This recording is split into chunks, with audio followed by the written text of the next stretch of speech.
Hi, this is Pratyusha Roslin and you're watching me on my YouTube channel Pratyusha Roslin. আজকে আমি যেই রেসিপিটা আপনাদের সাথে শেয়ার করব সেটা হচ্ছে চিকেন রেজালা। তো এটা বনি রোহান সবারই খুব ফেভারিট, আর specially Neeli, this is for you. আমি আজকে চিকেন রেজালাটা শেয়ার করব আপনাদের সাথে। তো এইটা হচ্ছে চিকেন রাখা আছে, দেখতে পাচ্ছেন। এটা আছে পেঁয়াজ বাটা, আদা বাটা, রসুন বাটা, এটা চপড অনিয়ন, ঘি, সুগার, দই, কাজু আর পোস্ত বাটা, এটা নুন, এটা গোটা গরম মশলা, গোটা শুকনো লঙ্কা আর তেজপাতা। এই জিনিসগুলো দিয়ে আমি আজকে চিকেন রেজালাটা প্রিপেয়ার করব। তো আসুন দেখা যাক, তাহলে শুরু করা যাক।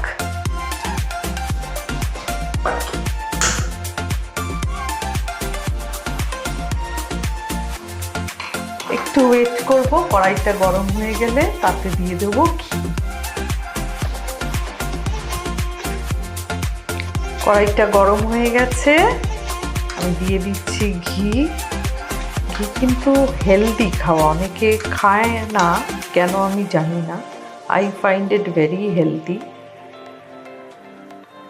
আচ্ছা, ঘিটা গরম হয়ে গেছে, খুব সুন্দর ঘিয়ের একটা গন্ধ, আহা। তো এবার আমি দিয়ে দেব গরম মশলা, গোটা গরম মশলা।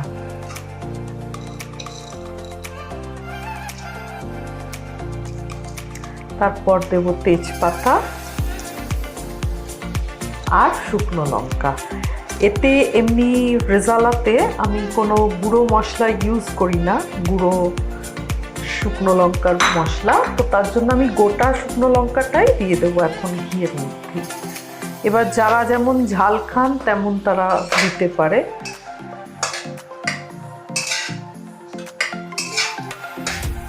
আচ্ছা, এবার এতে অ্যাড করব হচ্ছে কোচানো পেঁয়াজ।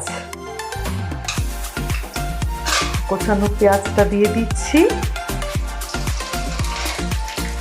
এই রেসিপিটা একটু পেঁয়াজটা বেশি লাগে।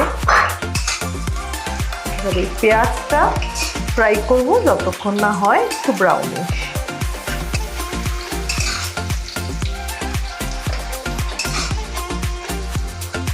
আচ্ছা, তো এই পেঁয়াজ কোচানোটা অলরেডি ব্রাউন হয়ে গেছে।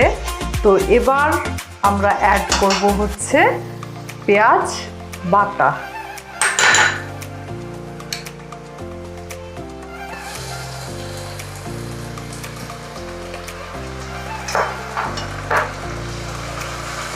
এবার একটু ওয়েট করব যতক্ষণ পেঁয়াজটা খুব ভালো করে একটা বেশ গোল্ডেন ব্রাউনিশ কালার না হয়ে যায়। সব রান্নাতেই আমার যেটা মনে হয় ধৈর্যটা লাগে। তো পেশেন্স ইজ দ্য কি, not only patience, passion also. So 2 piece। আচ্ছা, এই রান্নায় রসুনটা কিন্তু অপশনাল, তো আমি অল্প একটু দিই, যেহেতু আমি ভীষণ রসুনের ফ্লেভারটা, গন্ধটা আমার পছন্দ, তাই জন্য আমি অল্প দিই। তো একটুখানি রসুনটা দিয়ে দিই।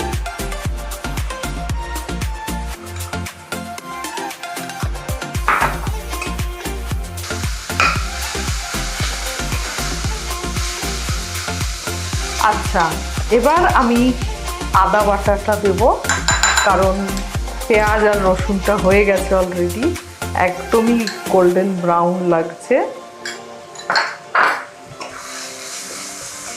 মশলাটা একটু ভালো করে কষালে না রান্নার আলাদা টেস্ট হয়। তো আমি সবসময় চেষ্টা করি যে মশলাটা ভালো করে কষিয়ে নিতে। একটু এই পেস্টটা একদম কিন্তু ব্রাউন হয়ে গেছে, খুব ভালো করে আমি সবসময় মশলাগুলো কষাই। এবার দেব হচ্ছে দইটা দিয়ে দেবো।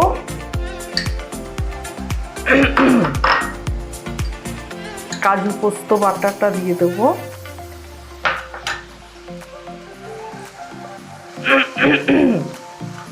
আচ্ছা, এর সাথে সাথেই দেব হচ্ছে নুন আর মিষ্টি। আচ্ছা, এবার এতে দিচ্ছি নুনটা স্বাদ মতন দিতে হয়, তো লাগলে আবার পরে আর একটু দিয়ে দেওয়া যাবে, অসুবিধে নেই। আবার চিনি, এটা একটুখানি কি মিষ্টি মিষ্টি খেতে ভালো লাগে এটা। আমি দিচ্ছি 2 চামচ 2.5 চামচ মতন, ছোট চামচ যদিও, সেটার আমি দিয়ে দিয়েছি চিনি। আচ্ছা, আবার একটু নাড়াচাড়া করে এবার কিন্তু চিকেনটা দিয়ে তারপর মিডিয়াম ফ্লেমে দিয়ে ঢাকা দিয়ে রাখবো। চিকেনটা যেন খুব ভালো করে কষাটা হয়, আর মাঝে মধ্যে একটু নাড়াতে হবে। যারা অলরেডি রান্না করেন তারা তো বেসিক এইসবগুলো জানেন, যারা ফার্স্ট টাইম ধরুন রান্না করছে তাদের জন্যই বললাম যে মাঝে মধ্যে একটু নাড়াতে হবে, নালে নিচে ধরে যেতে পারে। রান্না আমার জন্য হচ্ছে একটা স্ট্রেস বাস্টার, আমি এটা ভীষণ ভালোবাসি করতে।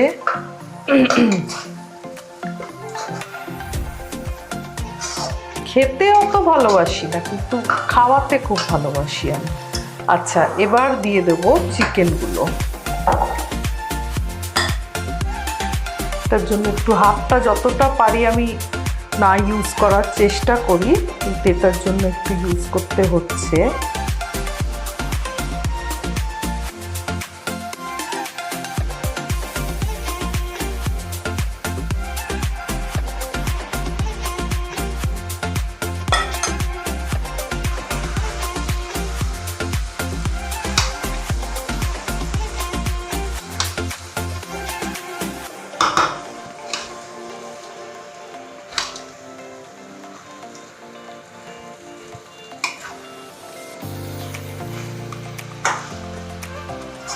পুরো সব মশলাগুলো যেন সবকটা চিকেনে ভালো করে লাগে।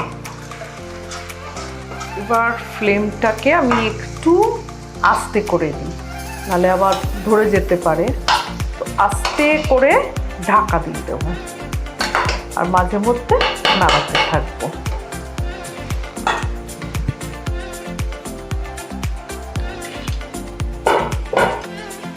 এবার আমি একটু ওয়েট করব মাংসটা কষানোর জন্য। আমার চিকেন রেজালা রেডি হয়ে গেছে। তো এটা বেশি খুব একটা গ্রেভি ভাল লাগে না, এটা এরকমই ভালো লাগে। কি সুন্দর কালারটা এসছে, আহা! খেতে কেমন হয়েছে এখনো দেখিনি, ঠিকই হবে। এখন আমার মানে I am an experienced cook, so মোটামুটি ঠিকই হবে মনে হয়। তাহলে এবার এটা খাওয়ার জন্য রেডি হয়ে গেছে। এটাকে সুন্দর করে প্রেজেন্ট করি। রেডি হয়ে গেছে আমার চিকেন রেজালা। শুধু দেখলে হবে না, কিন্তু এই রেসিপিটা ট্রাই করতে হবে, আর আমাকে জানাতে হবে যে এই রেসিপিটা কেমন লাগলো। আর আমার চ্যানেলটা অবশ্যই লাইক করবেন, শেয়ার করবেন, সাবস্ক্রাইব করবেন।